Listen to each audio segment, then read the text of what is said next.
Alhamdulillah Rabbil Alamin.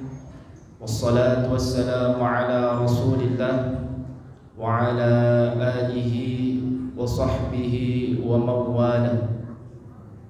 Ashhadu an la ilaha illallah wa ashhadu anna Muhammadan abduhu wa rasuluh. Allahumma fasalli wa sallim wa karrim وعظم على سيدنا محمد وعلى آله وصحبه ومن تبعهم بإحسان إلى يوم القيامة. ويا أيها الحاضرون أوصيكم ونفسي بتقوى الله فقد فاز المتقون. وقال الله تعالى في القرآن الكريم بعد أعوذ بالله من الشيطان الرجيم يا أيها الذين آمنوا اتقوا الله حق تقاته ولا تموتن إلا وأنتم مسلمون. صدق الله العظيم. Hadirin sidang Jumat yang insyaallah dirahmati oleh Allah Subhanahu wa taala.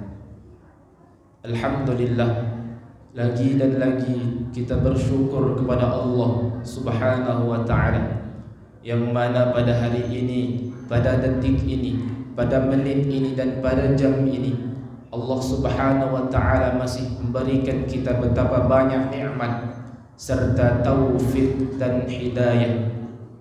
Maka wajib bagi kita untuk senantiasa bersyukur kepada Allah Subhanahu wa ta'ala. Bukankah Allah Subhanahu wa ta'ala telah berfirman di dalam Al-Quran, qalilan ma tashkurun, bahwasannya sedikit sekali hamba-hambaku yang bersyukur.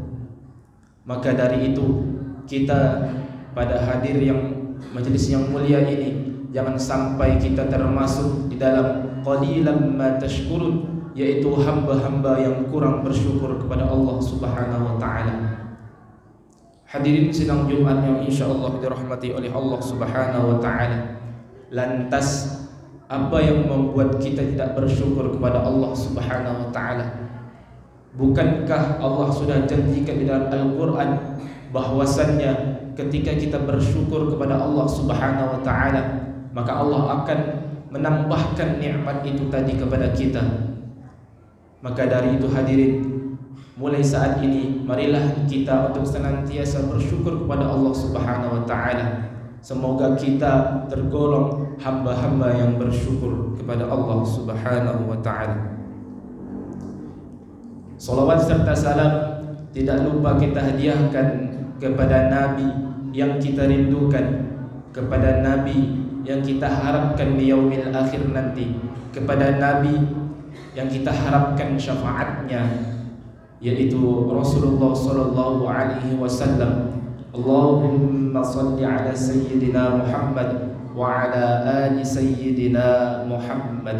Semoga dengan semakin banyak kita bersolawat kepada Rasulullah, kita termasuk orang-orang yang mendapat syafaat yaumil akhir nanti. Amin ya rabbal alamin. Selanjutnya, khatib ingin mewasiatkan terutama kepada diri khatib sendiri dan seluruh kepada jamaah yang hadir pada hari ini untuk senantiasa meningkatkan kualitas dan kuantitas kita kepada Allah Subhanahu wa ta'ala, yakni takwa dalam arti menjalankan segala perintah-perintahnya dan menjauhi segala larangan-larangannya. Hadirin sidang Jumat yang insyaallah dirahmati oleh Allah Subhanahu wa ta'ala. Alhamdulillah, hari ini kita diberikan kesempatan oleh Allah Subhanahu wa ta'ala untuk menjalani sebagian aktivitas di dalam hidup kita. Dan alhamdulillah, dari sekian banyaknya orang yang beraktivitas pada hari ini, alhamdulillah kita ditunjuk oleh Allah Subhanahu wa ta'ala hadir di dalam masjid yang kita cintai ini dalam rangka untuk meningkatkan kualitas dan kuantitas kita kepada Allah Subhanahu wa ta'ala, serta menunaikan ibadah salat Jumat kepada Allah Subhanahu wa ta'ala. Maka dari itu saya ingin bermohon kepada Allah Subhanahu wa taala, semoga kita yang hadir pada majelis hari ini diberikan ketuntunan kepada Allah Subhanahu wa taala sebagaimana hadis yang diriwayatkan dari Al-Bukhari. Rasulullah sallallahu alaihi wasallam berkata, "Man yuridillahu bihi khairan," siapa yang diinginkan baik oleh Allah Subhanahu wa taala, maka ia diberikan yufaqihu fiddin. Mohon maaf, baik menurut Allah Subhanahu wa taala berbeda dengan baik menurut kita. Hari ini setanjung Pinang mengatakan bahwasannya Anda terbaik, tetapi yang di Jakarta sana belum tentu mengatakan Anda orang baik. Tetapi jika Allah Subhanahu wa taala mengatakan Anda orang baik, maka seluruh muka bumi ini berkata Andalah terbaik. Hadirin sidang Jumat yang insyaallah dirahmati oleh Allah Subhanahu wa taala. Lantas apa tanda-tandanya bahwasannya kita disebutkan oleh Allah Subhanahu wa taala sebagai hamba yang terbaik? Yang pertama ialah yufaqihu fiddin. Tanda pertamanya bukan diberikan di dalam urusan dunia, tetapi yufaqihu fiddin, diberikan dorongan dan dimudahkan langkahnya untuk senantiasa meningkatkan dan memahami sebagian ketuntunan agama kita. Dan alhamdulillah, dari sekian banyak manusia yang beraktivitas pada hari ini, alhamdulillah kita masih diberikan oleh Allah Subhanahu wa taala, kita ditunjuk oleh Allah Subhanahu wa taala untuk senantiasa memahami sebagian ketentuan agama kita. Maka dari itu hadirin, saya ingin bermohon kepada Allah Subhanahu wa taala, semoga kita yang hadir dalam majlis hari ini, setelah habis majlis hari ini, kita bisa dapat karunia dari Allah Subhanahu wa taala seperti yang ditetapkan oleh Rasulullah sallallahu alaihi wasallam di dalam hadis tadi. Hadirin sidang Jumat yang insyaallah dirahmati oleh Allah Subhanahu wa taala, selagi kita masih hidup di dunia ini, maka kita masih bisa untuk bermuhasabah diri. Kita bermuhasabah, sudah sebagaimana, sudah sampai mana ibadah kita kepada Allah Subhanahu wa taala? Apakah semakin hari semakin meningkat atau sebaliknya? Apakah keimanan kita kepada Allah Subhanahu wa taala setiap hari apakah meningkat ataupun sebaliknya? Seorang Imam At-Tirmizi, ulama besar, penghafal Al-Quran, penghafal hadis, menulis kitab-kitab hadis, di akhir hujungnya, di akhir hidupnya masih sempat menangis sampai buta matanya. Ditanya kenapa? Ya Syekh, limadha? Kenapa anda menangis? Beliau berkata, aku masih takut ketika aku diwafatkan oleh Allah Subhanahu wa taala, bekalku masih belum cukup. Lihatlah, seorang imam besar, ulama besar, penghafal Quran, penghafal hadis, menulis kitab-kitab banyak hadis, tetapi di akhir hidup masih sempat takut kepada Allah Subhanahu wa taala, takut bahwasannya amalnya belum cukup ketika berhadapan dengan Allah Subhanahu wa taala.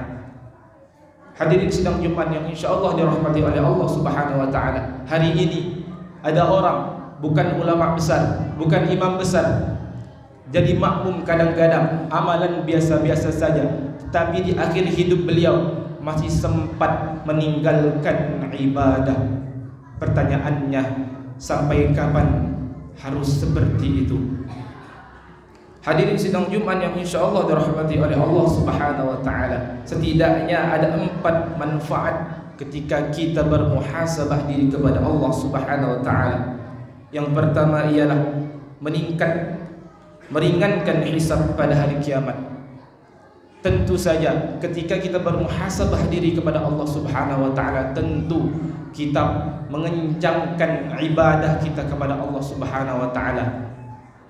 Kita semakin dekat kepada Allah Subhanahu wa taala. Setiap harinya kita bermuhasabah betapa banyaknya dosa yang telah kita lakukan.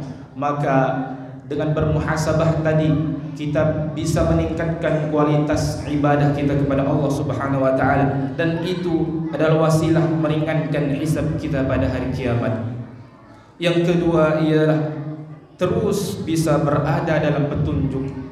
Ketika kita bermuhasabah kepada Allah Subhanahu wa taala, tentu kita berada dalam jalur yang lurus. Di setiap doa kita pasti kita minta petunjuk kepada Allah Subhanahu wa taala. Maka dari itu, ketika kita bermuhasabah, kita bisa selalu senantiasa dalam petunjuk Allah Subhanahu wa taala. Yang ketiga ialah mengobati hati yang sakit. Hati yang sakit dikarenakan oleh maksiat yang terlalu banyak kita buat. Tetapi dengan bermuhasabah, dengan mengoreksi diri kita meningkatkan ibadah kita kepada Allah Subhanahu wa taala, adalah itu obat dari sakit yang telah kita buat dengan bermaksiat kepada Allah Subhanahu wa taala. Yang keempat ialah membuat diri tidak sombong. Ketika kita bermuhasabah kepada Allah Subhanahu wa taala, kita semakin tawadu, kita semakin rendah diri kepada Allah Subhanahu wa taala, dan kita semakin tahu bahwasannya kita ini adalah hamba yang hina, hamba yang tidak ada apa-apanya dibandingkan dengan yang lain. Maka dari itu hadirin, marilah kita senantiasa untuk bermuhasabah diri kepada Allah Subhanahu wa taala. Hadirin sidang Jumat yang insyaallah dirahmati oleh Allah Subhanahu wa taala, setidaknya ada 3 cara untuk kita bisa bermuhasabah kepada Allah Subhanahu wa taala. Yang pertama ialah mengoreksi diri dalam hal haram. Apakah saat ini masih kita perbuat atau tidak? Yang kedua, mengoreksi diri atas kelalaian yang telah kita lakukan. Ketika kita melihat ke belakang bahwasannya ketika azan sudah berkumandang, tetapi kita hanya duduk bersenang-senang, tidak mengindahkan dari azan tersebut, maka itu adalah salah satu amalan atau perbuatan yang bisa untuk mengoreksi diri kita. Yang terakhir ialah mengoreksi diri kita dalam niat. Niat ini adalah penting. Sebelum melakukan apapun, pasti kita akan terlebih dahulu dengan melafalkan niat dalam hati, karena niat ini tergantung dalam perbuatan kita sehari-hari. Hadirin sidang Jumat yang insyaallah dirahmati oleh Allah Subhanahu wa taala, contohilah para salaf dahulu. Contoh dari Umar radhiyallahu anhu menghukumi diri karena luput dari solat asar berjamaah dengan mengeluarkan sedekah 200 dirham. Seorang Ibnu Abi Rabi'ah luput dari 2 rakaat solat sunnah fajar. Ia membebaskan seorang budak. Dan terakhir Ibnu Aun rahimahullah pernah luput kesalahan ketika ibunya memanggil, ia menjawab dengan suara yang keras. Lalu ia menebus dengan menebus 2 orang budak. Lantas bagaimana dengan kita? Kita sudah banyak sekali melakukan dosa dan tidak sadar diri untuk memperbaiki diri. Hadirin sidang Jumat yang insyaallah dirahmati oleh Allah Subhanahu wa taala, sampai hari ini berapa kuantitas dan kualitas ibadah kita kepada Allah Subhanahu wa taala? Atau jangan-jangan sampai hari ini solat kita masih standar-standar saja, masih yang fardu saja, tahajud masih belum bisa bangun, duha tidak kita kerjakan, serta amalan sunnah yang lain tidak kita kerjakan kepada Allah Subhanahu wa taala. Maka dari itu kita bermohon kepada Allah Subhanahu wa taala agar kita mengubah diri menjadi lebih baik lagi, lebih bermanfaat, lebih ikhlas dan lebih dekat dengan Allah Subhanahu wa taala. Barakallahu wa lakum fil Qur'anil Karim wa nafa'ani wa iyyakum bima fihi minal ayati wa dzikril hakim wa taqabbala minni wa minkum tilawatahu innahu huwal ghafurur rahim.